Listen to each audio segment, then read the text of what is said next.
Hello, everyone. Hello, Andrew. How are you? I'm great, Ryan. How are you? I'm doing well. Good evening, ladies and gentlemen, friends, family, pets, and everyone gathered around the internet.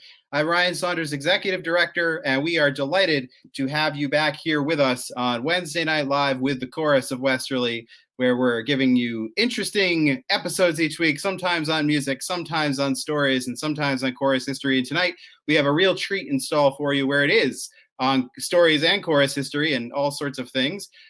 This is a Chorus of Westerly tour roundtable discussion. We've had the great privilege at the Chorus of Westerly of having been able to travel the world. What is it now, Andrew? 5 times, right? 5 times. 5 times we've been able to tour around our globe, and it's taken us to Europe mostly. So we just to give you a little background of all of this and how tonight will even work. We are going to be joined in a few minutes, about 4 or 5 minutes, with a roundtable of guest singers who have been part of most of the tours, in some cases, all of the tours, and some, most, 3 or 4. And they're going to join us to tell us some stories and let us know. Let us know. I got to make sure I shut off my phone with these live things right here now, too. Friends and family, I love you. Please don't text. So they're going to tell you some stories and a little bit more, but I want to give you a little perspective and a little background first before we begin. So on these 5 tours with the Chorus of Westerly, you're probably wondering, what does that mean for a chorus to go on tour? Well, to quote our founding music director George Kent from our recent documentary, touring is not easy. Just going, if you were going around with just a couple of people or your band, that's hard enough in itself. You're booking the venues, you're getting your hotels, you got to deal with all sorts of things. But taking, as he said, an entire chorus, that's a very, very different thing. You are going over there and you are bringing with you, in many cases, probably somewhere between 110 to 130 35 singers, not all of the chorus, but a lot of singers. You're probably bringing with you another 70 to 100 followers, family members, spouses, grandparents, people who want to travel with the chorus. And at a couple occasions with the chorus tours, they're bringing an orchestra with them too. So these tours for the chorus, it's not just like if Andrew and I were traveling with our families to Europe, it's traveling with the entire Chorus of Westerly family, and you're talking 4 or 5, maybe 6 busloads full of people in little tiny cities and towns on little narrow places. And you have all sorts of things to do on these tours. You have to not just make sure you have the venues in which you're singing in, but you have to figure out how are you going to perform physically in those venues? Who's going to set up the risers? Who's going to put the music stands out there? Then you've got to do things like, how do I feed 200 people? And now back home in Westerly, we know how to do that very well. We have a kitchen, we go to camp, we do these things. So we're pretty well trained in those areas. But when you go into Europe, but then you've got all the other things. Where are they all going to stay? Who can room with who? What rooms have bathrooms? Does the room have a bathroom at all? Are they sharing group showers? That happened on one of the tours. Or do the bathrooms have transparent doors, which happened in Vienna? Things like that. And then what is Andrew allergic to? What is Ryan allergic to? What happens if there's a medical emergency? And heaven forbid if they forgot their medallion that they wear or their vestment. And keep in mind that on a chorus tour, going all the way back to the very, very beginning in 1981, we've always had not just adults, but we've had kids come on these tours with us. Kids who were maybe not in the chorus, who were little kids of singers, or they were in the chorus and they were small, or they were teenagers and finding that things in Europe are a little easier than back at home. So a chorus tour is terribly, terribly complex to do.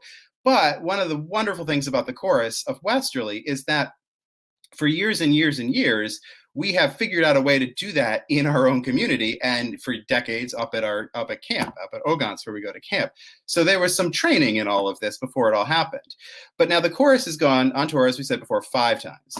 The most recent tours, there was a tour in 2014, which took the chorus to Central Europe, where we sang 3 concerts of the Dvorak Stabat Mater in the amazing Smetana Hall in Prague, in the Stephansdom in Vienna, and in the Matthias Church, which is Hungary's coronation church, in Budapest, Hungary.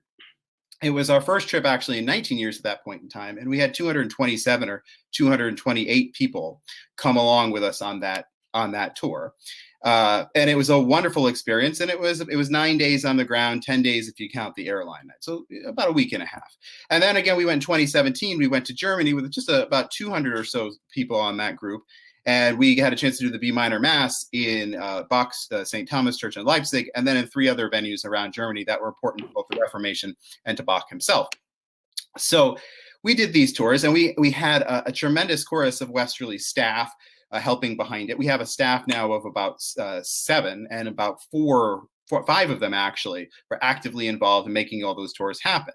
But we also worked for the 14 tour and the 17 tour with a professional management company called ACFEA, who helped us essentially be our agents and our managers and our planners on the ground in Europe, so that Andrew and I didn't have to keep flying back and forth to Europe or negotiate everything on our own. What a shame. What a shame. Now, we actually did go over there. We did go over there and do some of those work, but we didn't have to do every little detail of it. And they represented us. Essentially, it's like having an agent. We've grown up and have an agent.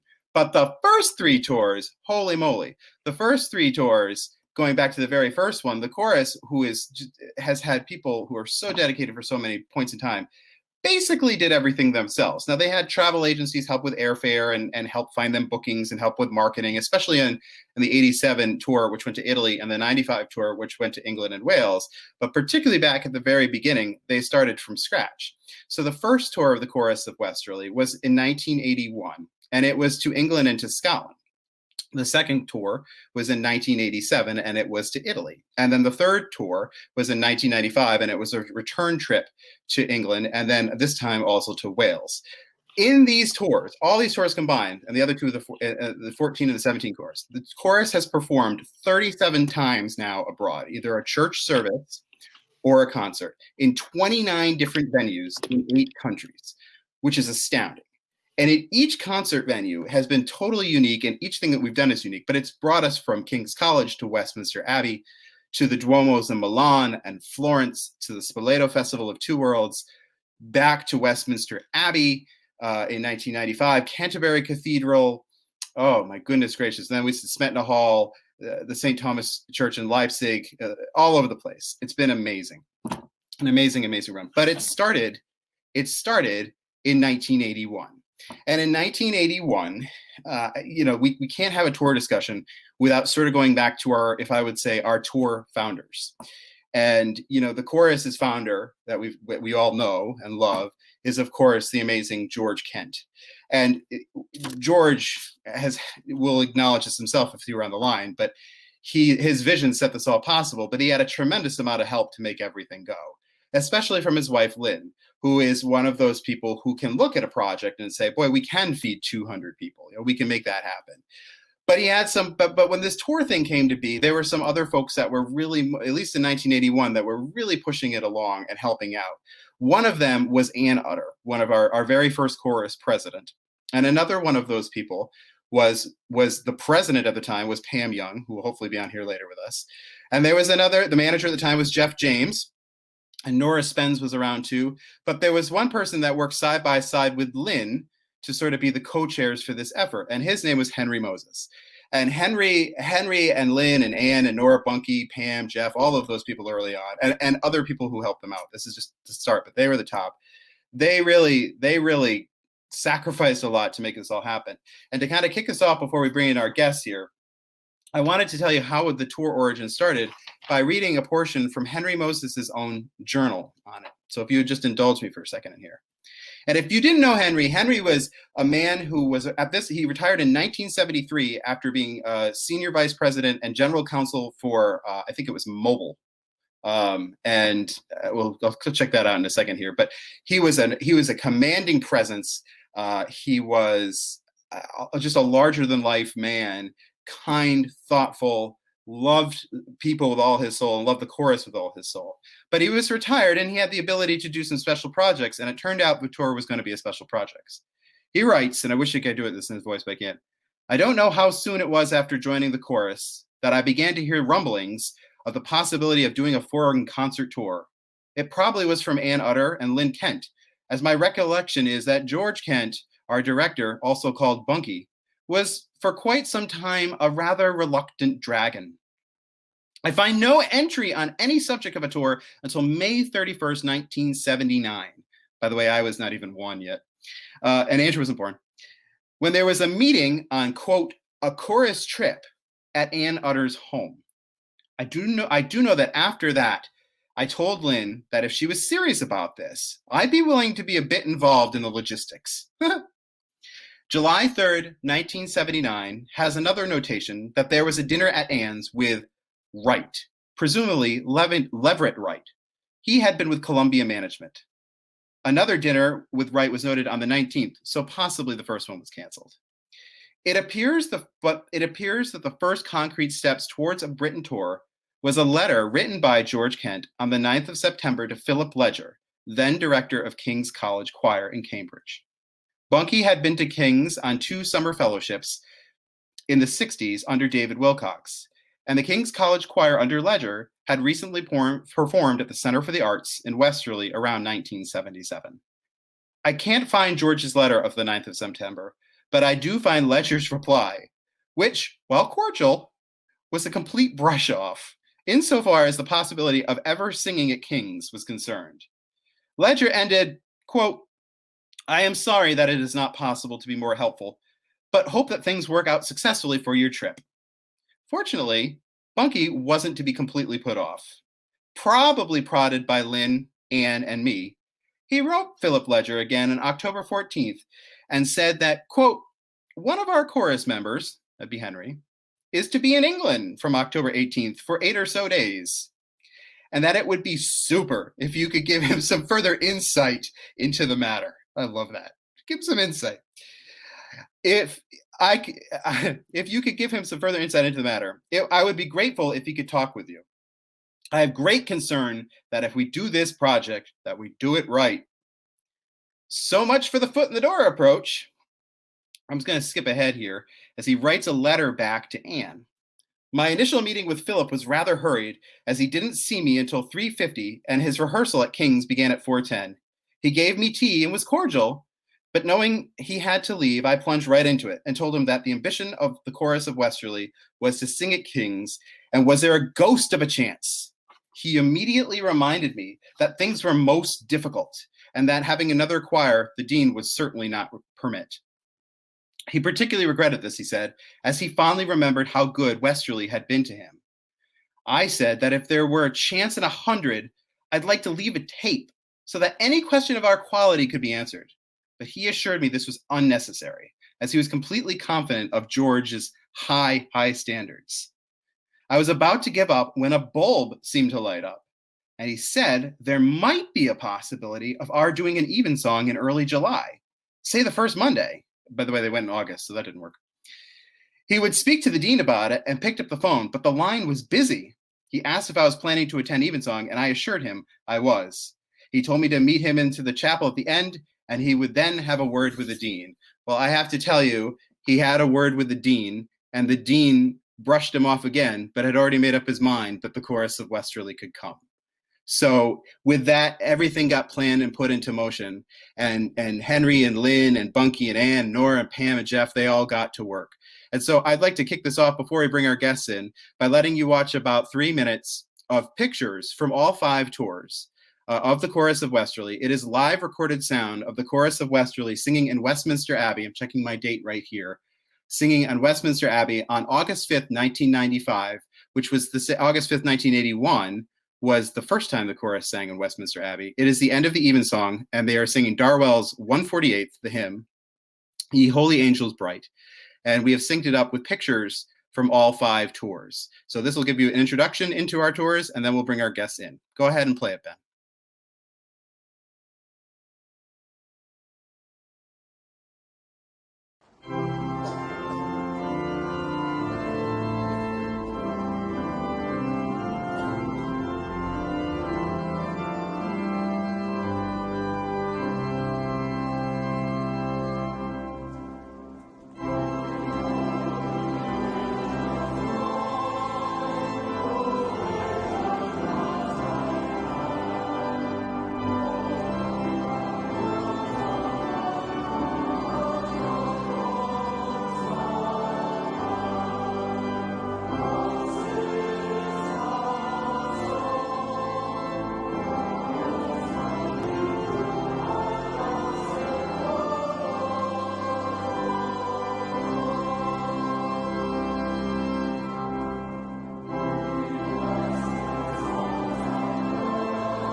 Well, there you go, huh?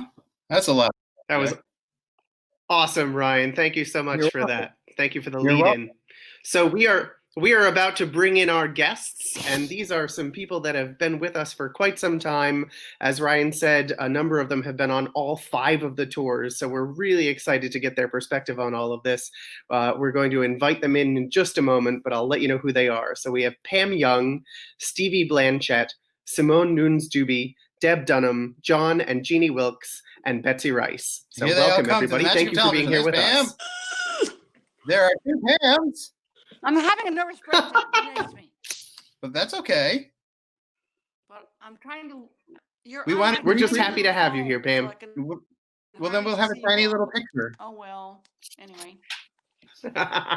You That's look it. great. Well, Don't thank worry you about all it. so much for joining us tonight here, and it's great to see all of your faces, even if it's in a small little box. So you know so for those on the line of all of you, I just want to make sure I'm correct about this. Only John Wilkes was not on the 1981 tour. Is that correct? The rest of you were all there. Yeah. So okay. So then, Andrew, you want to ask that first question that we had for them? Yeah, so our first question to lead you into this tonight is, going into that first tour in 1981, what were you thinking? What did you expect, and how did that match or not with how it actually went? What were you expecting when you went on this tour? Well, I'll just jump in and say that's exactly what I was saying to myself. What am I thinking? Because I was bringing along 2, a not quite 4-year-old and a 14-month-old with us. And I hadn't really thought about how that would all work, but it miraculously did. And it was an amazing trip. So. And now, so Stevie is referring to her children, who are Amy and Harvey Blanchett, Yeah. who have also been on all 5 chorus tours with us. So they've gotten the unique perspective too of all of that as Stephanie, well. tell them what Amy said to you. Yeah, when the day before we were going to leave, and I'm practically just like hanging out by a thread, and this little twerp said to me, "Mom, don't be nervous. This is going to be a great trip," and it was. And she went over across the pond, and as I say, she was about 6 weeks away from turning 4. And I always say that she had to go over to the motherland to learn to read, which she actually did on that trip. That's impressive. But Pam, you were the president of the chorus for that tour, right? I mean, Pam's having some internet problems, so we'll get Pam back. Pam, you were the president for the 1981 tour, is that right? I was. But it was only because we had Jeff James was the manager, or whatever you called it back then. I just kind of smiled and did what they told me, but it was just an unbelievable thing in places like King's and Westminster Abbey and all the other places, and Durham. Oh, look at that! There's Pam. There's Pam right there meeting, I don't know, like the Earl of something. Look at that, and Pam celebrating. That was the party. This is the medallion that we had for that first tour. I'm trying to hold it up so you can see it. It's not working. Which was designed by Herman Verbinnen, and he designed the first 2 medallions. Sandy did the rest. That's pretty good. How about now, Deb? You were on the tour, and you were 13 on the tour. I was 14. 14 on the tour. With both my parents, and my brother turned 11. Yeah, there we go. Actually, at St. Bartholomew's, we had dinner in the cemetery. I can't remember why, but we had dinner in the cemetery, and Katie made a cake, and we sang happy birthday to him when he turned 11 during that. Awesome birthday. Yeah, it was pretty awesome. But yeah, as far as expectations, I was 14. I had no expectations. I was going to Europe with 200 or so people, and it was great. It was fantastic. No one could expect anything of that, and we'd never done it before. We had nothing to compare it to. Absolutely nothing. It was one of the best experiences of my life. But then coming back later and doing it again as an adult with my own child on it was kind of full circle, and I think she may have had a different experience than I did. I was 14, she was 17, so I'll just leave that there. Yeah, it is incredible to watch the kids in particular on these tours. We have this, one of my favorite pictures of my daughter Sadie, who is 12 now. She had either was just about to or had just sung some of the B minor mass in the Thomaskirche in Leipzig, and she's just leaning against the railing like this, looking totally cool and like, whatever, this is just what we do. And it's just incredible to see that and the incredible experience that they're getting and don't even realize it. Don't even realize.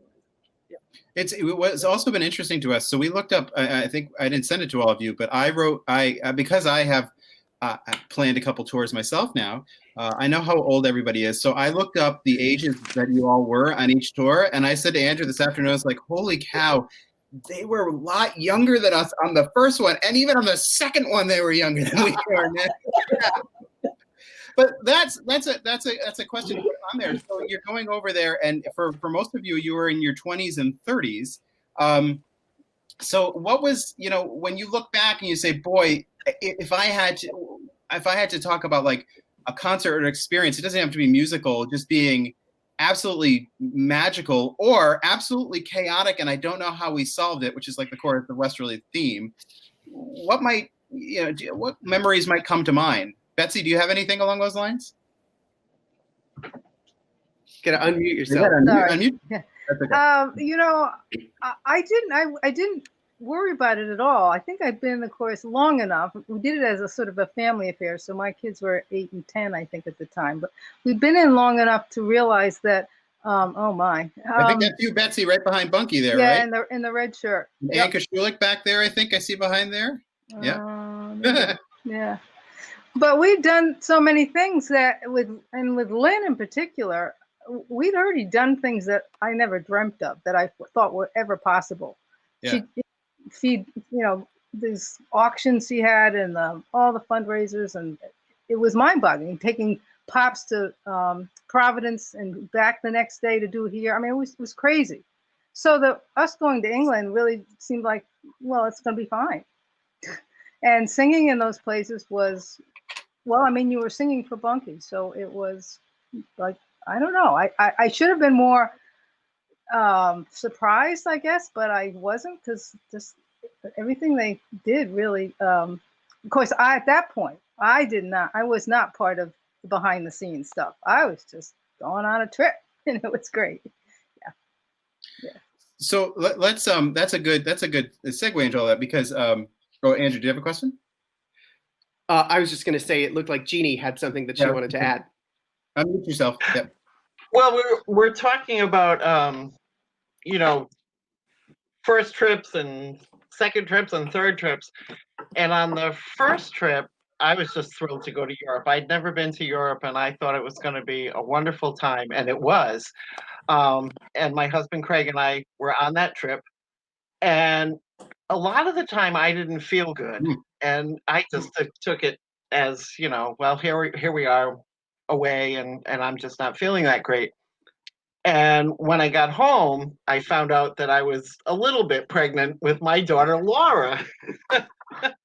So she went on the tour. That's awesome. Tour as an infant. And then I didn't go on the 87 tour to Italy, because between that tour, the first England tour and the 87 tour, we had 2 children and we bought a house, and there was no way I was going to Italy for 3 weeks. But on the 95 tour, Laura, my 13-year-old daughter, who was the baby way back when, came on the tour as a singer. So that was pretty cool. You bring it like start at Westminster Abbey and then Westminster Abbey again. Exactly. One thing I'm so fascinated with is, and I obviously got an opportunity to go on one of these tours as a teenager, but not 1981. But but I have been spearheading the last 2, and I have been responsible for having to make sure all of the people are in the right rooms and eating the right food. And what has cracked me up about reading the Hail Britannia book, which is a book that Stevie finished, that Stevie's late husband Jay originally did. It is so wonderful, and it's detailed, it's all sorts of journals, is the accommodations and the surprises that you found at some of the places that you were going to, that you showed up to. Could you tell me a little bit about what the lodging was like on the 1981 tour and some of the places you stayed in? And you could tell us as much as you can remember. Well, I think Jeannie's the one to say it because she had the most surprise. I remember. Well, I'll I think we mute. were just surprised. We hadn't quite been told, as far as I recollect, that when we got to, I guess it was Ipswich. I don't remember. Yeah, that was the where one. it was. Anyway, Yeah. we hadn't quite been told by Henry that we weren't staying with our spouses, that it was all women in one group and all men in another. Wow. So we got off the buses and it was nighttime and we would traveled all day, and I think we maybe even had a rehearsal, I don't know. And we got off the buses and Henry Moses is standing there and saying, okay, women go this way, men go that way. I'm like, okay. Wow. And we ended up in dormitories with, all of our women friends, and the men were put in, I think, what they called Stalag 17, because they were in this giant dormitory of just lines of very short twin beds, and most of the men were very tall.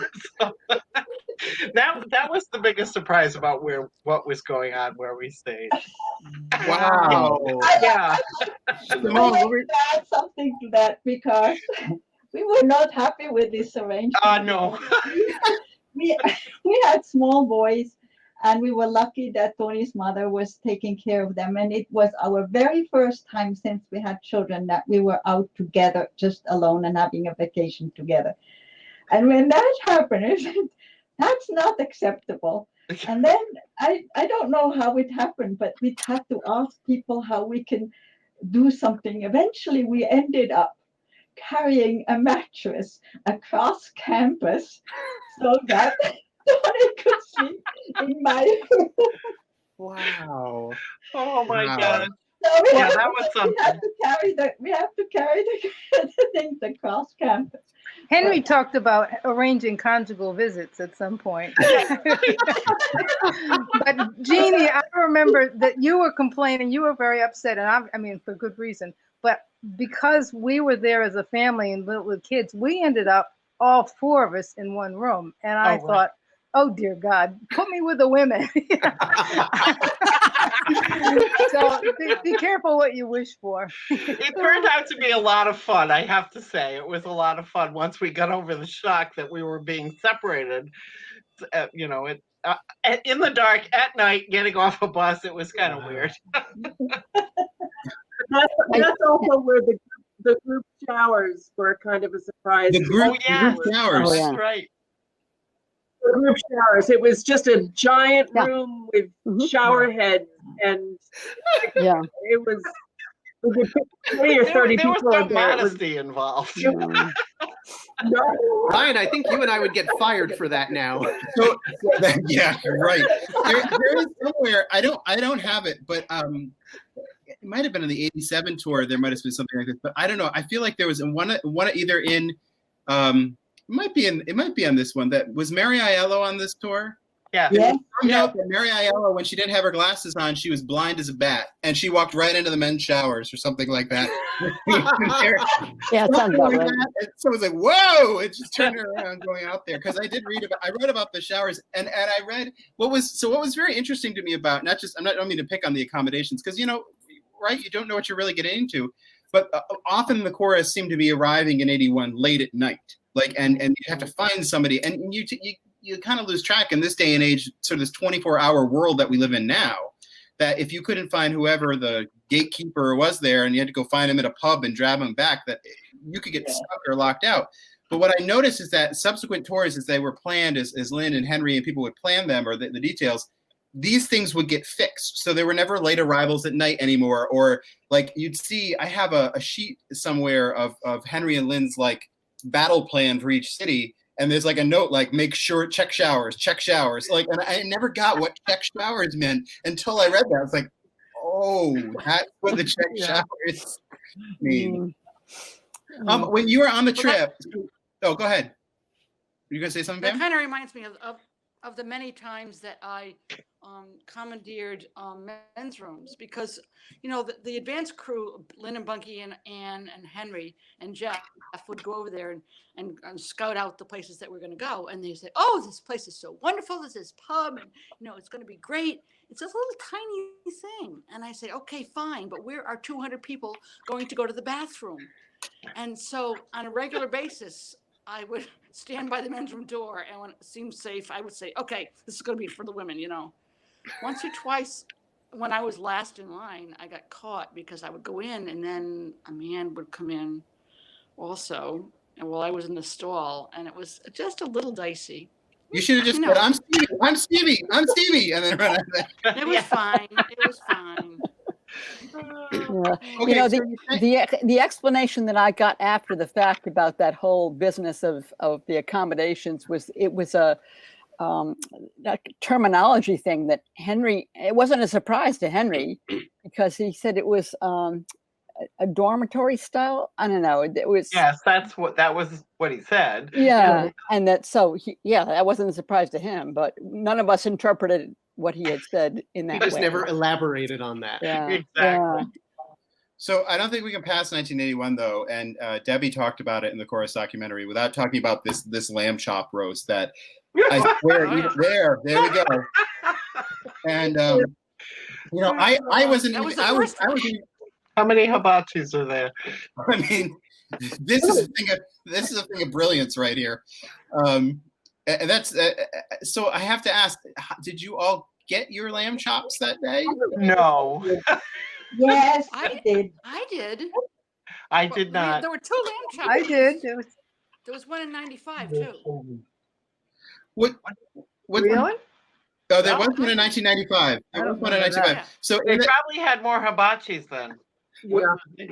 I don't remember. It was so. What's interesting in the book, in the Hail Britannia book, is it talks about you drive up to the moors and it's raining, right? There was some rain. Yeah. And you get the drivers get to a site, and Lynn decides it's not pretty enough, so they continue on. And I guess it's almost a mutiny on the bus because people just want to get off there. But what's beautiful about and Deb, you tell the story in the film that's so lovely, is okay. So you might not get the lamb chop; it might have taken forever. But then you see these pictures up on the hills of everyone standing up there, and it was apparently just became so beautiful out there that moment of kind of like, what are we going to do? How are we going to eat? When are we getting off this bus? Turned into this memory that we still talk about 39 years later. I mean, to me, it's like, I just want to someday go to that particular spot and just stand there and be like, this was the spot, like plant the chorus flag. And once again, on that hillside. To be authentic though, Ryan, you'd have to have your mess kit with you. Yeah. Let's not forget the mess kit. We all Girl Scout mess kit. We had to have Boy Scout almost style. 5 minutes being at Culzean Castle. I lost mine within the first 5 minutes of being at Culzean Castle after we landed. No longer had a mess kit for the rest of the trip. We had just landed and I lost mine. Yeah. That's a little ahead. We're a little ahead there. But yeah. That was important. You can throw that back up there, Ben. That's okay. So what is going on in this picture here? Besides Henry's pants. Diana and Prince Charles had just gotten married. Well, Yeah, we signed a card.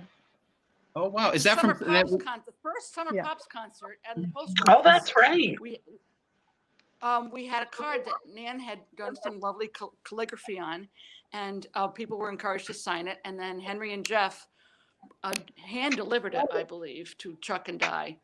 His wedding was in the 40s. Did they really go to Chuck and Di? Sadly, No. it didn't last. I look forward. The Crown is about to come back out, and they're going to cover 1981 in the first couple of episodes. So I look forward to the presentation scene somewhere in the Crown of our card there. Okay. Right. Andrew, do you have anything? I've been hogging this here. Yeah, so I'll lead you. I'm sorry. Before Andrew says something, I just want to say one of the there were 2 highlights for me on that tour. Being 14 years old, singing in Westminster Abbey was one of the most spectacular things I've ever done in my life.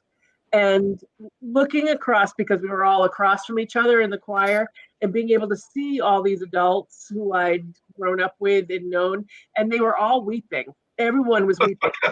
Weeping. Pretty much. And you couldn't help but weep. It was amazing singing that music that we'd grown up singing in choir and chorus in that space. And then the other time was of course, in King's College. Yeah. Absolutely unforgettable. You can't put it up against anything else. It was, I think, because it was the first chorus tour and because we'd never done anything like that in our lives. It was truly spectacular. And that's why, because I don't know if I'll get to talk again, when we went in 2014 with Andrew as the new music director and you, Ryan, as the executive director, and we sang in Smetana Hall, it was like truly like a huge full circle. Like that's how I knew like everything's going to be just great. Like things are just clicking right into place. And that concert in Smetana Hall was every bit as wonderful as singing in Westminster Abbey and King's College for all of those same reasons. I'll mute myself.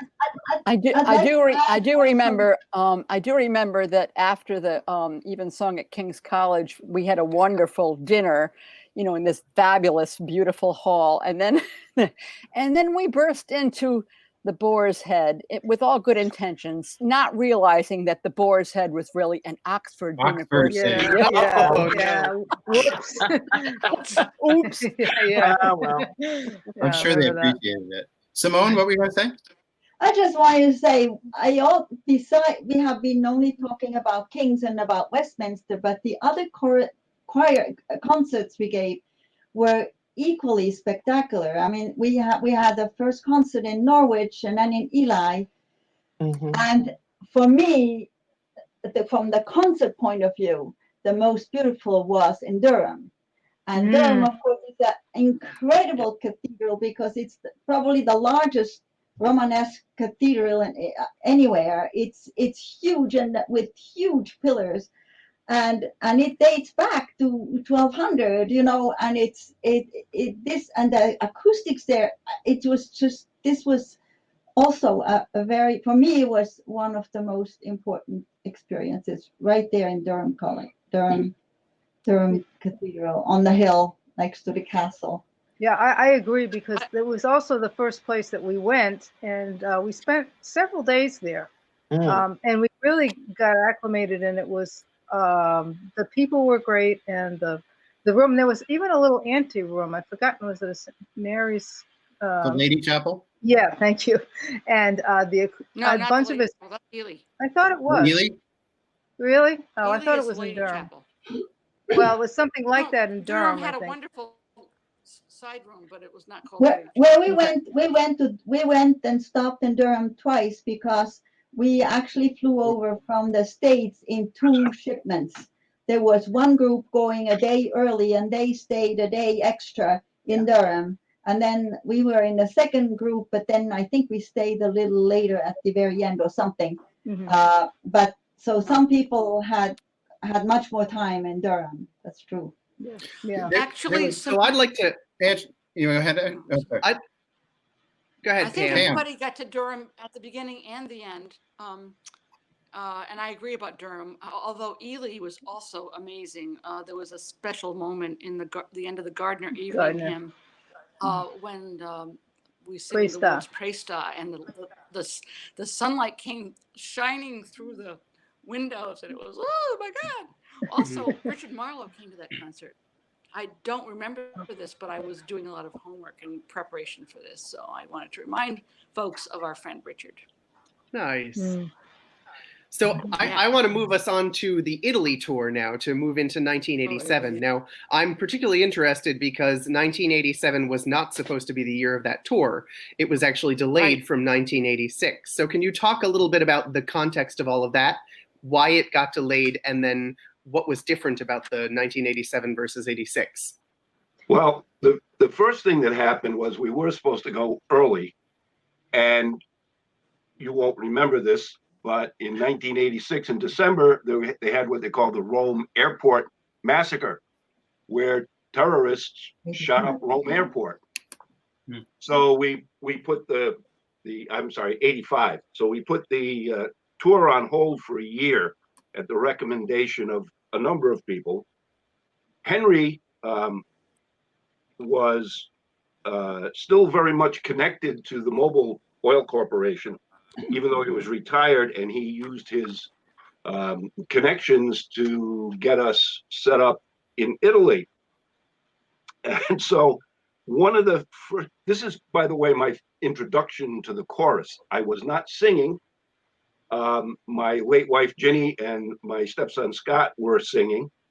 I was driving the equipment van, which was a feature of older tours, and helping Jay haul all the junk around.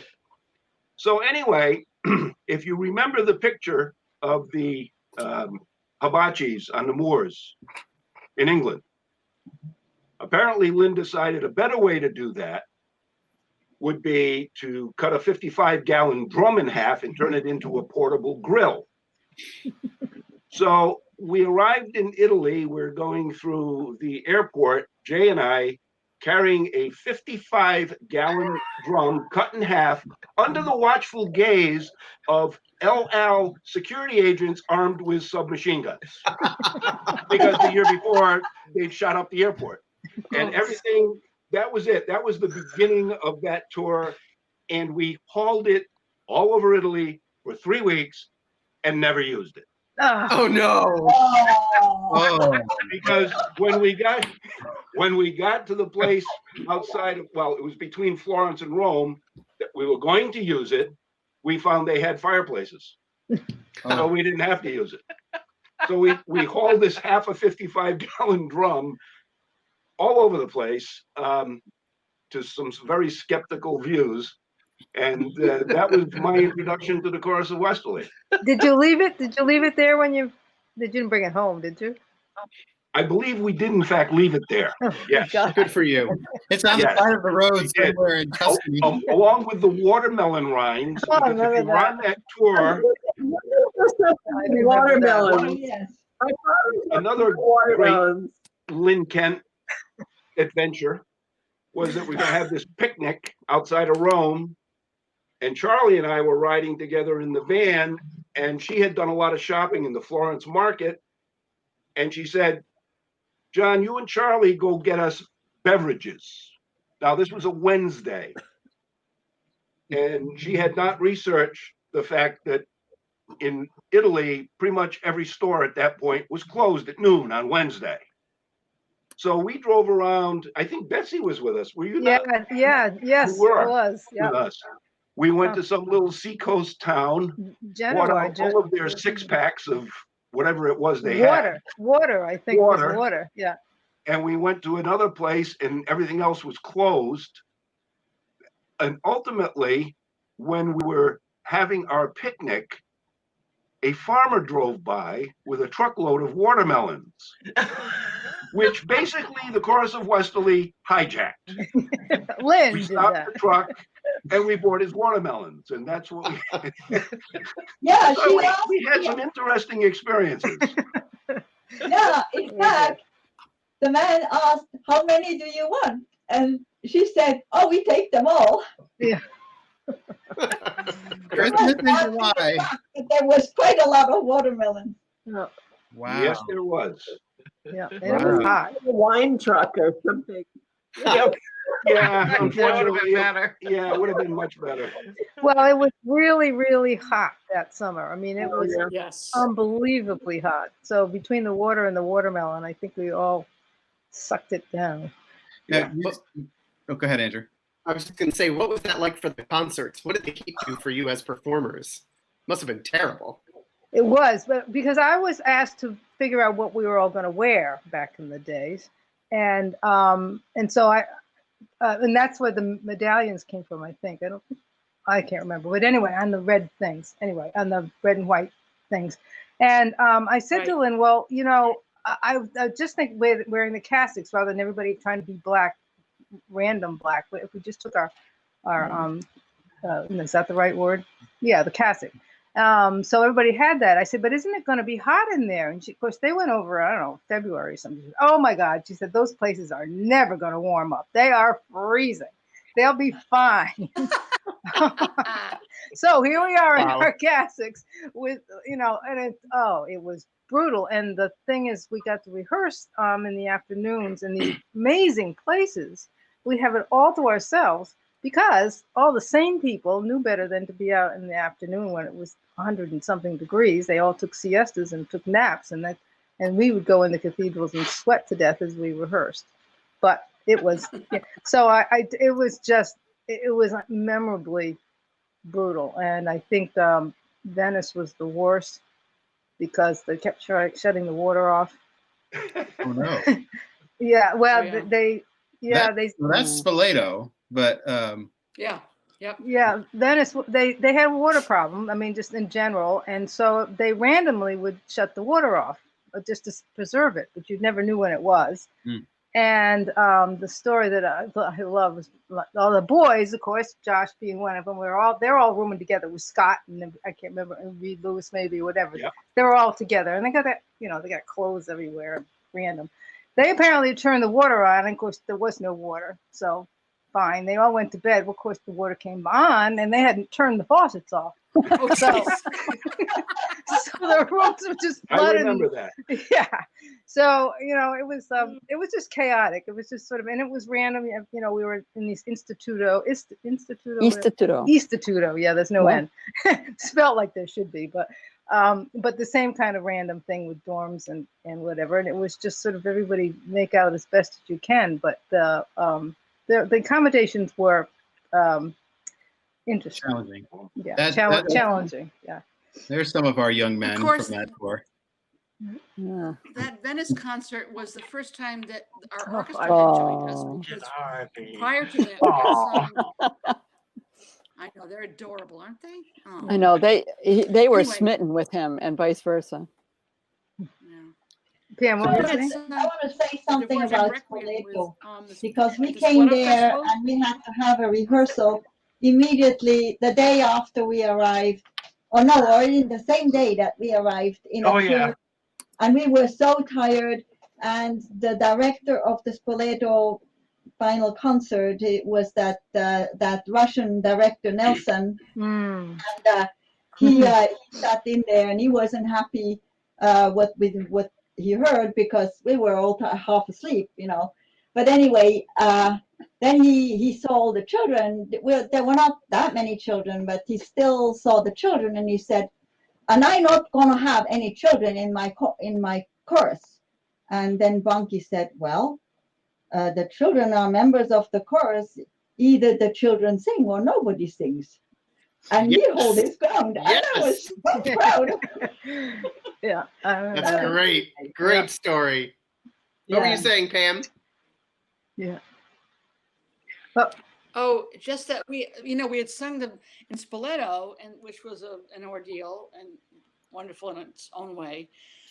But then we went to Venice and we met with the orchestra, and we had one chance to rehearse with them at like 8 at night till midnight in San Marco. And Bunky was like laser focused to get things done. And it was so hot. And I remember saying to him after a couple of hours, could we at least just sit down? It was really the rehearsal from where. But we got it done. We got it done. Yeah, but I remember the best part. That's probably the highlight for me, is that we were in there at night with no one there, and they turned around, the workmen, whoever were there. They had a panel. They had a panel that behind the altar. I don't know, it was a painting or something.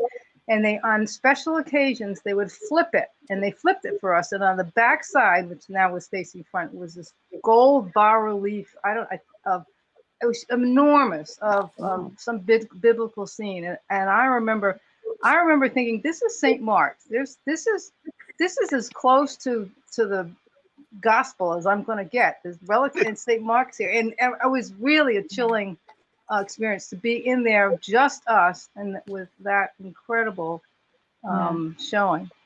Yeah. And I believe the chorus, we also lost the portatif organ in the Grand Canal. And yes, we did. Yeah. We lost the portatif organ into the Grand Canal. Yes, indeed. We did. So it sounds- And another story about the rehearsal at San Marco.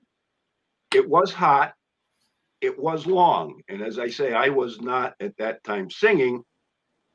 So Bunky decided that everybody was going to go off and have a cocktail or a beer or whatever they were going to do. And Joan Cheo and I were dispatched to go back to the Instituto and tell them that we were going to be late because, in fact, they locked the doors at 11 o'clock. Yes. Yeah. So we ran through the streets of Venice, over the little bridges. We got to the Instituto and met one of the biggest sons of bitches I've ever encountered, who said, no, basically, I don't speak English. I don't speak, I speak French. So Joan Cheo started speaking to him in French, and he said, yeah, I don't speak that kind of French. So, I mean, he wasn't going to let us in. Now, you talk about things working out for the chorus. We're standing there with this guy who's going to refuse to let us in, and I look, and who do I see walking down the street but Mark Buckley, a high school classmate of mine, a guy I was in the Boy Scouts with, whose wife and son were singing in the chorus. He was there to see the concert. And he brought with him a business associate who was from Venice. And the guy couldn't. Gosh. So the guy started talking to this guy and let him know in no uncertain terms that he was, in fact, going to leave the doors open until we got there. Wow. Yeah, a lot of people don't know that one, but Good to know the right people. that was one of those amazing Chorus of Westerly stories. We're standing there on the edge of the Grand Canal, and here's Mark Buckley walking down the road. It I was can really imagine, though, if it had gotten to it, having 200 singers standing at the gates at midnight probably would have gotten them to open it eventually anyway. Well, that was what I was trying to communicate to him, and I was getting close to using trooper language, which he probably would have understood. American singers, people, standing at the doorway. But that reminds me of when we went in, I think it was 2014, and was it Laszlo? Laszlo, and Dan Weeks, our soloist, like Dan Weeks had slept on Laszlo's floor like 25 years ago or something. Like, what is that?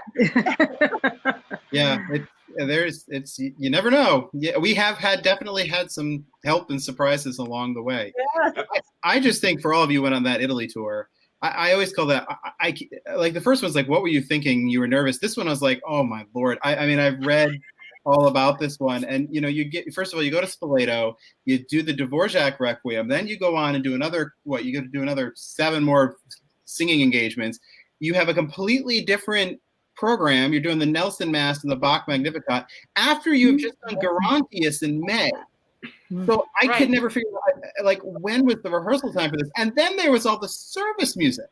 But before we leave Italy, I know he's at the Vatican, and I know all this stuff happened, but I have to hear about Milan, because I know the crowd was enormous, and I guess I want to hear about the end of There It Is, right? I mean, so I like to talk about Milan, because Milan was very special for me, because first of all, we traveled on that trip together with our 2 boys, Ben and Chris, but they were not singing, but they were with us on the whole trip. And in Milan, my brother and his wife, my sister-in-law, and my mother from Bern came to Milan to hear the concert. And the night before, so I think we sang both a service in Milan as well as a concert. Yeah. And for the service, we had a rehearsal in the evening at night at 9 o'clock, or I don't know. It was at night, and Milan is of course a huge church. I mean, it's like a stadium that big. Anyway, we were not in the main room. We were behind the choir, underneath. Like there's like a gallery going all around the choir, further down. And that's where we were rehearsing, and they had closed the church, so it was totally empty. except for a few followers. And my mom was in there, and she was just in tears hearing us. And we were actually at that time, that was all a cappella, what we did sing there. And she said it was just angelical. It came from somewhere and kind of went into this huge mass with nobody there, no, she was just so taken. And for me, that was probably one of the very big highlights, just because I had my family there who were able to kind of participate with it. Well, I remember at the end of the performance, we all whatever, and the people just didn't they just come forward? They could not. They gave us ovations that well, all the audiences were, but this one was overwhelming, and they just sort of almost rushed us. They were so enthusiastic about what we had done. And the other thing I remember too is that there was I believe a 7-second delay. What do you know? Yeah. Reverb. Took them Reverb. 7 seconds to go down the end of the room and back, and all of a sudden you'd be singing something and something would come back at you, and it's like you realize it was what you sang 5 bars before or whatever. Yeah. It was it was wild, but it was an amazing overwhelming experience, more than the Vatican, I'd even say, because Oh yeah. Absolutely. The other thing I So what- remember about Milan is we stayed at the Hilton, and they had Wow. American breakfast. Oh, yeah. And so we weren't eating salami, cheese, and drinking cappuccino, Yeah. as we had every other day for 3 weeks. Yeah. We actually had like American food. That was nice. I'm glad you remembered that, John. Yes. Oh, I've always remembered that. Yeah. Okay, go ahead, Andrew. I was just going to say, so what Simone brings up there is exactly one of the things that makes everything about the Chorus of Westerly very special, is that what made that so impressive to you partly was that your family were there with you, and that we are able to take these tours and bring multiple generations and have the children and adults doing the things that we do here in Westerly and not take for granted, but we do it regularly. To take that internationally and go to these incredible spaces is absolutely amazing. And, just another step, which they don't necessarily realize at the time, as we talked about earlier, but then can look back on and be like, I can't believe how that, shaped my trajectory because of that experience that I had that I didn't even think about at the time. So that is incredibly special. I think that's totally true, and that's a great segue here to go to 1995, because in my case here, I was the only family member. My stepfather Tim now sings, but the only family member in the Chorus of Westerly,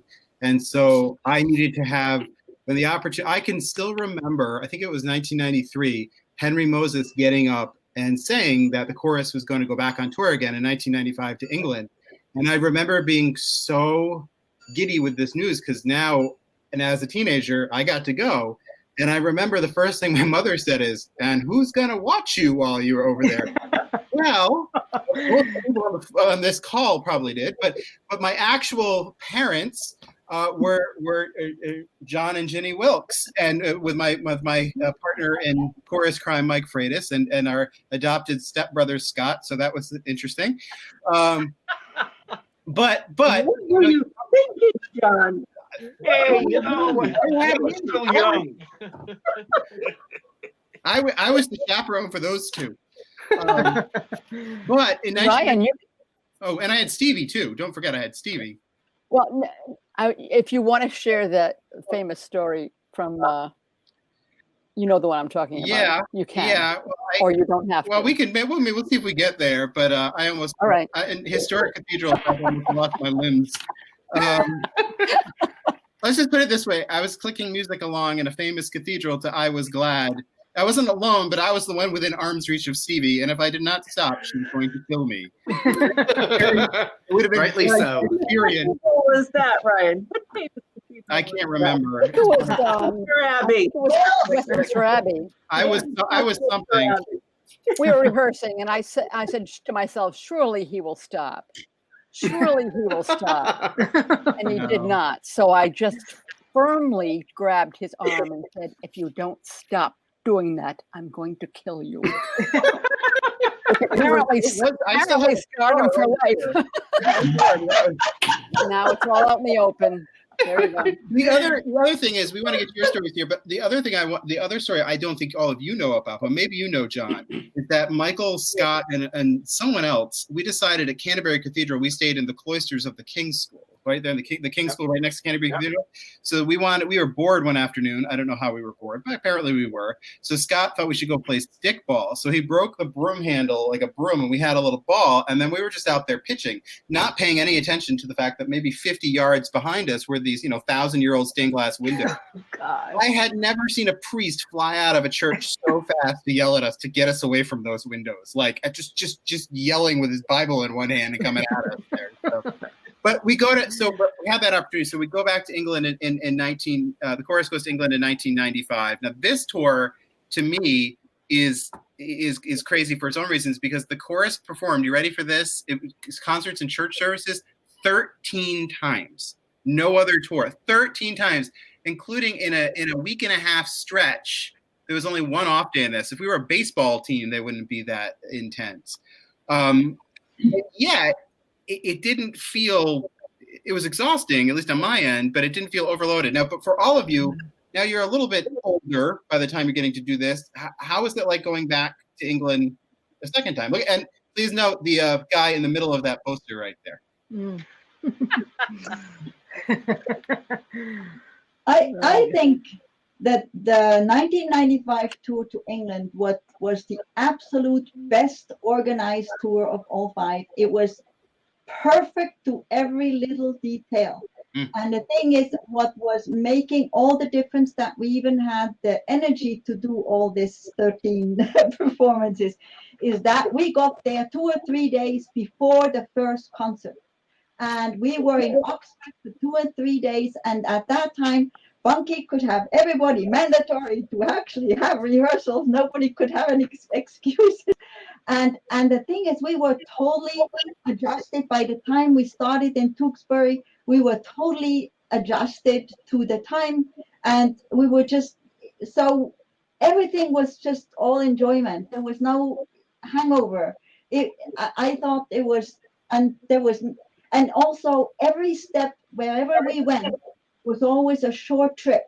It was not, the only long trip was from Bath to Canterbury.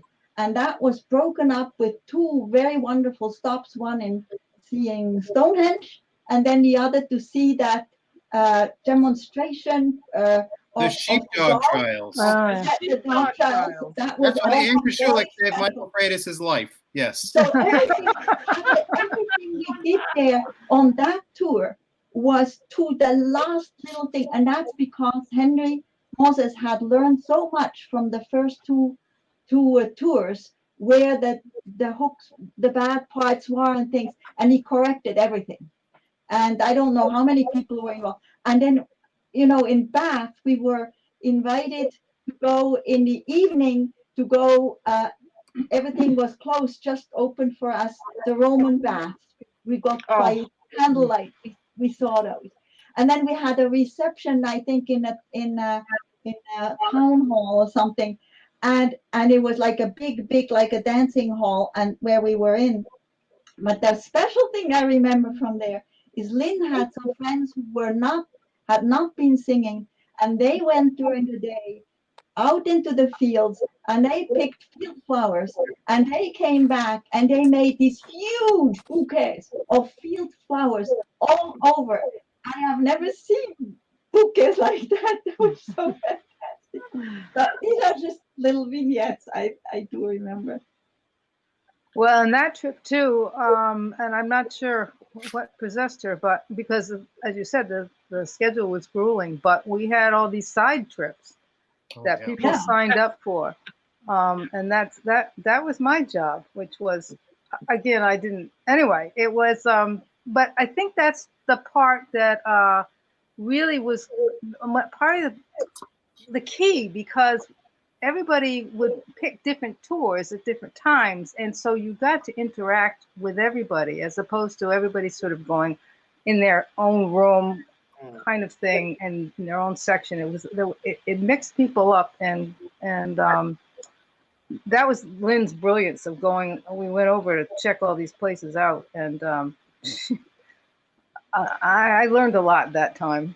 Honestly, about housing and how she orchestrated and how she talked to people and behind the scenes to make that all work and the things she thought about work.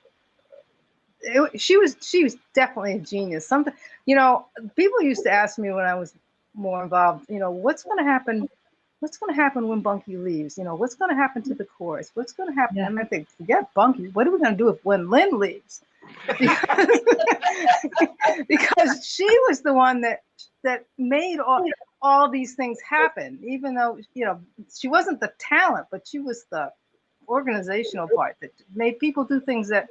Bunky got us to sing the way we didn't think we would be able to sing, and she got us to do things that I didn't think were ever possible to do, along with Ann and Nora, of course. But yeah, we as an organization have been so lucky over the years to have so many of those people who could just make miracles happen, including a number of you on the screen here today as well, who just pour yourselves into a project to take us, to places that you couldn't even imagine. We were So thank you all. indicted. We didn't really have a choice about it, to be honest. No. It's like once you got on that train, there was no getting off. Yeah, that's right. I think that was one of the things. I mean, at least, so we talked about what you never know what these stories would do for people. I mean, you have all heard me say this numerous times, but my career was set into motion by the chorus in many cases, but that tour is really what sparked me. Like, I want to do this kind of stuff my whole life. And then about 5 or 6 years later, getting a talking to from none other than Ann and Nora to move forward. And then frankly, Debbie pushing me over to the finish line, like that's to come up home. But the thing is that you talk about, I agree with you, Simone, that to me that tour was the gold standard. And I don't think we can't do a tour like that ever again for lots of reasons we could go to for another 2-3 hours. Yeah. But in terms of its logistical precision, some of you have seen how when I run an event on the back end, you see it on all the emails and the details. The reason you get all these descriptive things about tours is that the model that Lynn and Henry and everyone created back then of the possibilities and the descriptions and the whys, I studied all of that. So that brings us up to 2014. And we didn't tour for a very long time. We tried to go to France a few years later, but that didn't work. France now seems to be a little further for us away to get to even right now. But it's our white whale. Now it's our white whale, our white wine. But so we get to 2014. And so this is just to bring us into this a little bit here. We had at some point in the early 2000s, we had a tour committee assembled that Emily Finnegan was running, and with Bunky and everyone else. And we realized Henry at this point in time was well into his 80s, that we couldn't do this by ourselves. So the chorus vetted a bunch of you were involved with this, 5 or 6 different tour companies, right? Yeah, we had a number of people, and we did it in chorus style. We invited them all for dinner at the chorus hall, and we had somebody come who was a travel agent but had no idea how to. It would just work out because they would just buy us tickets and we'd all be real good. And then we had somebody else who had taken a couple of high school tours to someplace, and then we had ACFIA who came in, and I remember sitting and asking them. I said, "Look, we are probably going to tour 200 to 300 people. Can you do this?" And that's when they explained to me that they were the touring agents for the Mormon Tabernacle Choir. Yes. And that they had actually rented cruise ships in Italy to house the Mormon Tabernacle Choir, which kept its own satellite trucks in Europe so that when the Mormon Tabernacle Choir toured, it could be blasted off to Utah and the rest of the United States. And I thought, well, if they can do 750 people, they can certainly do 200. And that's really how we got into ACFIA. And you talk about the white whale. This was in the early 2000s after the collapse of the first French tour. When we did this, when we were on the Danube at the end of our first tour in 2014 on the the ship, I was talking to the young woman that was from ACFIA, and Amanda. she said, the Chorus of Westerly has been ACFIA's great white whale for 15 years. Because Tony, I don't remember his last name, Tony Tony Hastings. said, Yep. we're taking those people on tour. Yep.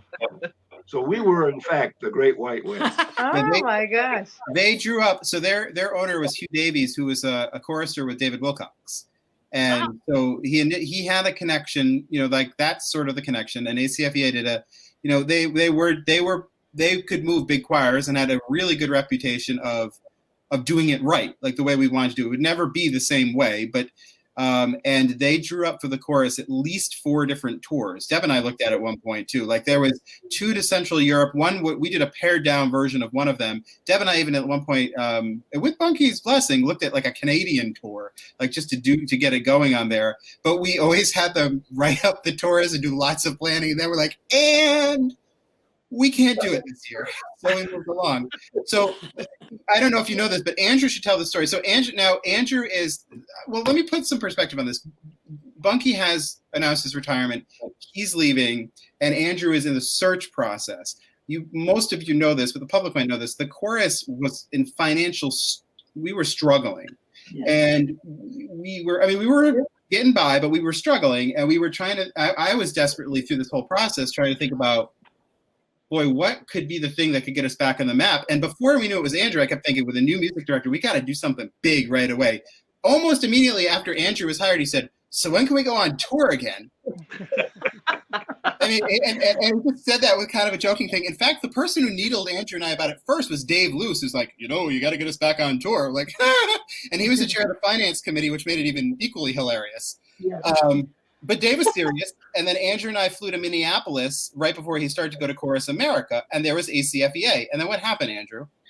So we walk into this big hall, and everybody is set up with their stands, and we see ACFEA, which now, so to give you a little bit of perspective on how I was coming into this and why I was joking about it, I joined in 1995 and started camp up at Ogons right after everyone got off of the 1995 England tour, and was just high on that and so excited. And, I just remember thinking, oh my God, I can't wait to get to do this. And I'm so excited to go on a tour. Well, 19 years later, it still hadn't happened. So I was like, all right, it's time, let's make this happen.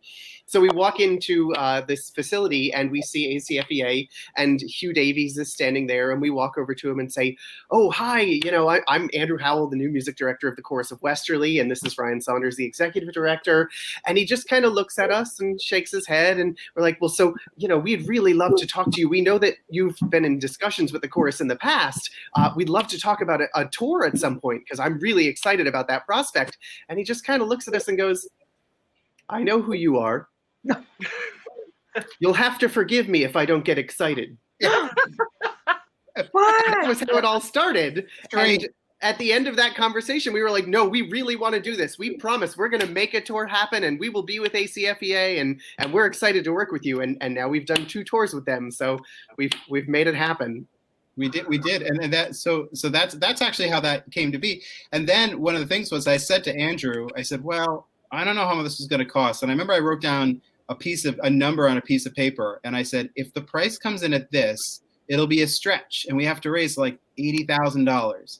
But I think we could pull it off. And we were at Ogons, and we were starting to work with Amanda Bauman, and I got their quote in, and it was $150 per person under what I thought we could do. And I remember just looking across, and I was like, holy cow, we're going to do this. We're doing this. The first person besides Andrew we told were Amy and Deb and Mike Freitas, because one combination of the 3 of you said, what would be awesome is if we could do the Dvorak Stabat Mater in Prague. And that set it all in motion. And then it was like, and we brought it to the board, and I pitched it, and I expected to have questions, and I didn't have a single question at the board meeting. Not one. And I remember saying, really? And there was no questions. I'm like, okay. And it passed, and I sat back, and I remember thinking, holy God, what did we just sign up for? I think it comes back to, what were you thinking? Exactly. And I want to, we'll talk about the trip in a second, and we're getting toward the end here, but we had to raise a base of $50,000. And that was hard, and we had to raise it quick. And by a miracle, I won't tell the whole story, but by the miracle, the brother of one of our board members just so happened to had a board member who was willing to help us out with the chorus and things in general. And on 2 days before Christmas, I met with him at a diner, and this donor covered the gap I needed right then and there. And the fundraising for the tour was almost all done 2 months into it, which then allowed me to go out and fundraise for scholarship, which allowed us to give out something like 41 scholarships for the tour.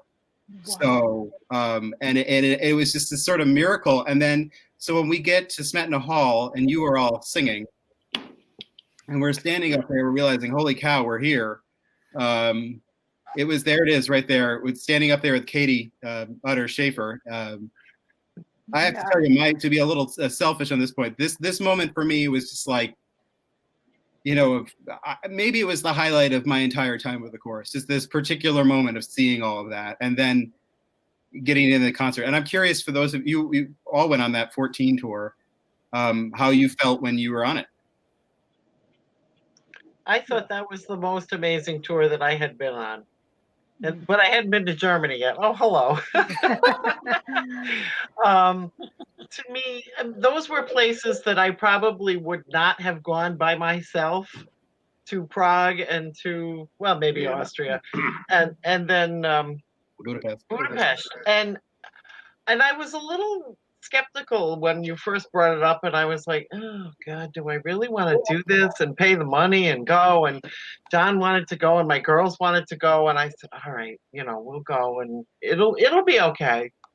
It was so beyond okay. It was just a phenomenal lifetime experience. Yeah. That will never happen again. It was amazing. Yeah, it was. And I remember as we were lining up to sing the concert in Smetana Hall, suddenly I let my mind think of the idea that this is where it was premiered and the whole history of it. And I had to like step back from that because I had to sing, you know. But even with that, Stevie, like the end and of the Dvorak, that end of that piece, you can't. Oh yeah. You can't get to that point, and then knowing that we'd gone over the hump of what is going to happen to this chorus if George Kent retires, not when George Kent, like if he retires. And we'd gotten past that. And not only have we gotten past that, we were in Prague. We were singing in Smetana Hall. We were singing Dvorak, Stabat Mater in Smetana Hall with a new music director and a fantastic executive director. And oh my God, like, and for me, that's when it all kind of came crashing down. And I was like, holy, like this is it. Like we've made it. We've made it past the thing that no one thought we could do. And to me, everything else is fluff. As far as I'm concerned, it's just fluff. Wonderful fluff. I love all the fluff. I love it. But as hard as we worked to get to where we were, and to sing that particular piece in that particular hall, and to have the audience do what they did, and everyone telling us, all the coaches and whatever they call it, they're not coaches, liaisons, couriers, saying, don't expect European audiences, don't stand. There are no standing ovations. They won't stand for you. Everyone said that, just don't expect it. That's not going to happen. I don't know, 7 or 8 times they were on the, and then they did the thing where they all clapped in unison, and I know there's a word for it and I don't remember what it is. I was like, oh my God, like it was amazing. Also amazing was, before we actually sang, I looked at this huge hall and I said, oh, I hope it's going to be hard. You're not alone, Simone. Yeah. And that it was so fantastic to have this kind of audience. Well, I have to say I was in the audience, not singing it, and I've learned, even just coming to chorus concerts. What a gift that is to be able to sit there and listen to it, and to be to be in the with my granddaughter Sophie, who was a violinist, was also a real treat to bring her to such an amazing place. And it was we were walking in the streets and they were handing out music, come to our concert, come to our concert. I was so amazed at how cultural that city was. And so we said, well, we can't come because we're doing a concert. And so what are you doing? Oh, we're doing the Stop. Oh my God. I mean, they were like, you're gonna do that? And everybody, I think, because it was where it was and what you were singing. But to me, that piece, that's one of the reasons I went, was because of what you were singing, because that piece is so amazing. And as much as I love Smetana Hall, I really, in the church in Budapest, is it St. Michael's or whatever? Matthias. Matthias. Yeah. That was incredible. That was incredible. Ben, hold that picture for a second there. So in this picture, what is amazing is all of the followers are in the choir in the altar area. Like, that's all of us. Like those, and Betsy, I don't know if you were sitting back there, but I was looking across at Ann Kashulek most of the time, and I swear the two of us were just like weeping, like looking at each other. Like, it just, but the audience was faced away from the chorus in this concert. Yes. Yeah, they were, but it was so powerful, and it was the one time that I wept. I have to say, that's it. It was amazing, but it's a beautiful piece, and to be in the place where people really, they came because they wanted to hear it, and you guys delivered it in a way that they said, we just don't get to hear this. We don't have this kind of that many singers, and to be able to put this together and to have it performed for them in their space by their composer was priceless. The most amazing thing I thought was in Matthias Church, when we got to the part in the last movement where it's a cappella, and we are just singing our little hearts out. And the audience, who was facing away from us the whole time, when we got to that part, every single one of them turned around to watch us. It was incredible. It was just incredible. Yeah. Oh. Yeah, it was. Thank you for doing all that. It was very lovely to watch. And then but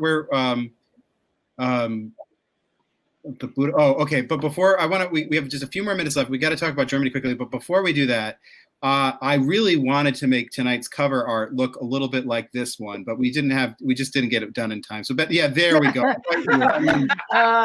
Says it all. I don't know, Deb. I mean, you're in there, but I mean, you got Mike and Eric and right there. I mean, Rich and Harvey and Mike and Amy. Boy, that's that is years from now, when they do another show like this, that'll kick off the nostalgia right there.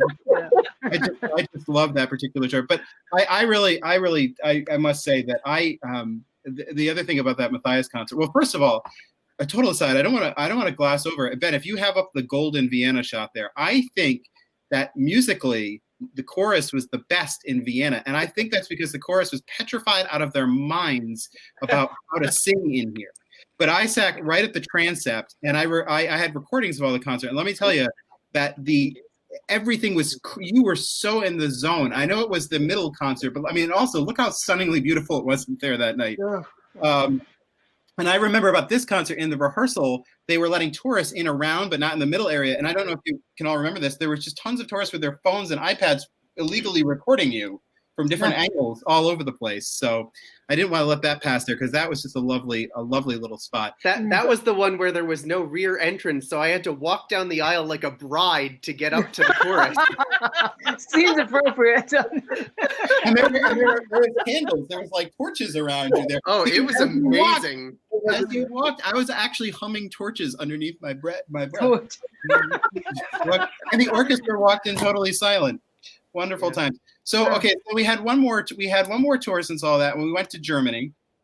And this was an action-packed, very different tour, a little bit more like the old school ones. Here we are in the Thomas Church there. And yeah, I'm just curious, any of your thoughts on the Germany trip or any feelings on that one? Perfect. It was amazing. Another amazing tour. Both tours with Andrew, I think, have been, for me, and maybe because I'm older, but certainly a more relaxed in some ways, but more soul satisfying tours than the early ones. There was just something about the music and the places we sang and everything, just the whole ambiance of both of the tours in the recent years. It was incredible. It's things I would never ever do again, and just amazing. There certainly is no better pairing than doing Bach in Germany and getting to do that at the Thomaskirche and the B minor Mass of all things, and the Dvorak in Prague, Vienna, and Budapest. So yes, certainly that mixture has added that magical element to it. It was really magical. The Dona Nobis in that morning for High Mass was definitely a high point. That was, even though everyone was jet lagged and exhausted and having to get up early the next morning to go do that, it was, we talk about a spiritual experience. My God. I mean, those kids, I can't imagine they're even going to forget that in their life. And they'll come to realize what they had done, the magic that they had brought at some point in their lives. But that was definitely a high point of that tour, I think. And for me to be able to look over and see Sadie singing, my own child, doing these concerts on tour and having this experience, which I never got as a kid because the chorus stopped touring when I joined. I think for me, the chorus sang in this little town called Jena, city of Jena, and nobody would ever really go there. In fact, I think a few people asked us, "Why are you here?" There's Jena, the Stadtkirche there, and we sang a fundraising concert for their food service program for the city, and we recruited almost all of our audience that day from just hearing us rehearse on the street. And it's not a huge venue, but it's about the size of our hall, actually a little bit bigger. And one thing I remember about that is when we first got there, the woman who was sort of in charge of the church was very angry. There's Andrew's scarf from it. Was sort of very angry at all the chorus kids running around and going up places. But at the end of it, they were so appreciative to what we had done that she was hugging us and giving me kisses on the cheeks and they gave all the kids candy and chocolate, and they acknowledged Pam and Stevie. They were acknowledging all sorts of people, and it was just speeches, and there was like genuine hugs, and there was this like love back from the audience, and it was incredible. They were so appreciative, and it's just such a warm spot. But what I really, really remember was we had found a way, thanks to his family paid for it as a birthday present, that our longtime board member and supporter and board president and pops here, Doug Rayner, came over. He flew over to Europe. He had never been to Europe. He had never been in any of these corps, and he'd been on the board and president and all these things. And he flew over and was at that concert and was standing with me and David Prigmore up in the gallery as we watched all of this. And I just had never seen a human being smile for 2.5 hours. And what I realized was he was looking on all of us as like a proud father, grandfather of the chorus. He is the definition of volunteer and patron. And we talked about all these wonderful people like Henry and Lynn and Nora and Anne, but they all got to come on these tours with us. Doug never did. And there was Doug there in Jena, Germany, and just getting this chance to come and see us in action. And no one else got to see this, but I didn't want to be like, hey, old man, I'm creeping on you and watching you the entire time. But what it was is, so we were doing a concert in a community and we did this in Magdeburg too. We were raising money for their community, and the community people were there. And there was a guy who was in charge of all this, and Doug Rayner was down there, and he was getting to see us create the magic that we create in our Westerly community now abroad. And there was something to me that was very special about that. Plus the chorus brought their A game that night. You sang an amazing concert. But then you were singing, Martin Luther preached in this church, the 500th anniversary of the Reformation. Bach and Handel worked all around here. We're doing this again. And it's just, Katie posted this at one point. It's the chorus. It just goes on and on. It passes on to the next cycle. So I'm certain that the person who's planning the tour in 2042 or whatever year was singing in that concert. And it's just well, maybe not you, John. But what I want to say to all of you on the screen here, and all of you on the screen, and to all of those wonderful people who plan these tours we talked about so much, but also the other folks out there. Like I was thinking as we were talking, like Jill Blanchette she was the president of the chorus in '95, right? And Nora was in '87, and Yep. I was thinking about Jay, Stevie, and Jeff Vuno, and I mean I can't thank everybody enough. But if you go and look at these tour books and you look at these boards and tour committees, it's a who's who. Fran Wish, take care of all of us crazy kids in that '95 tour. There was just so much love and dedication that came out of it from so many people that it changed all of our lives. So and every single singer and every single follower on all 5 tours was a part of it, and so to all of you who and look, I mean, I call this picture the founders, but there's Adolphus Hailstork in there too, right? Yep.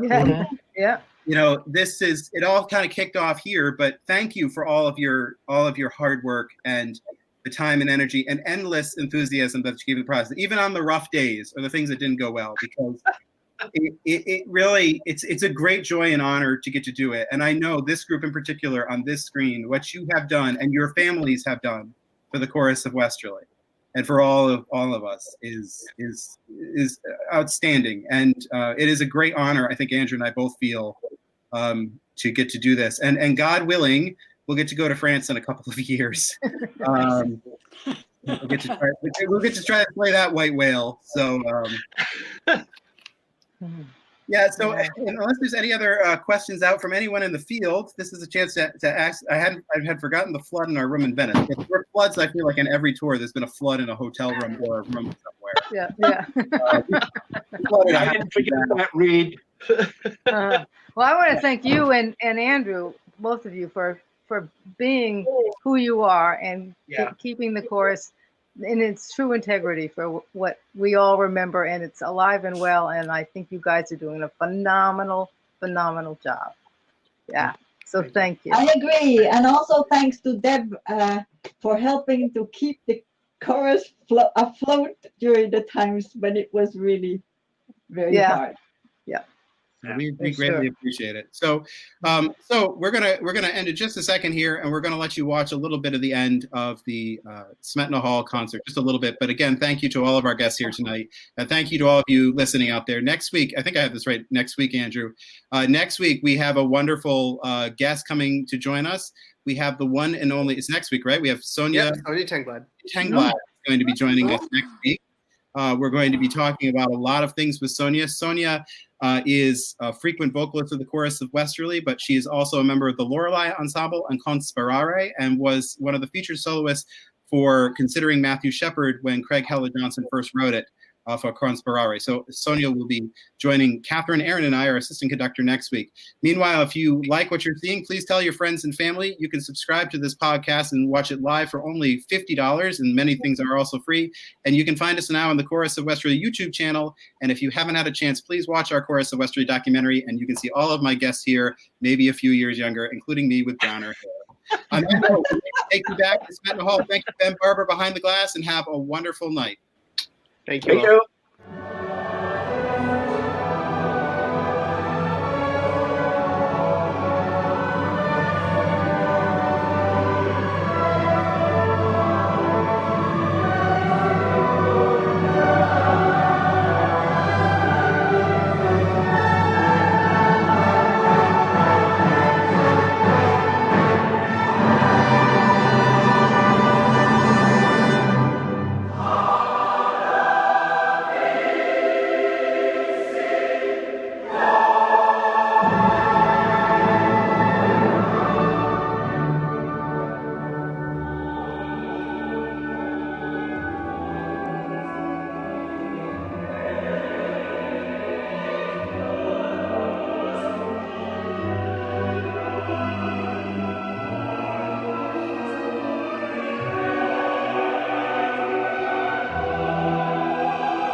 Bye.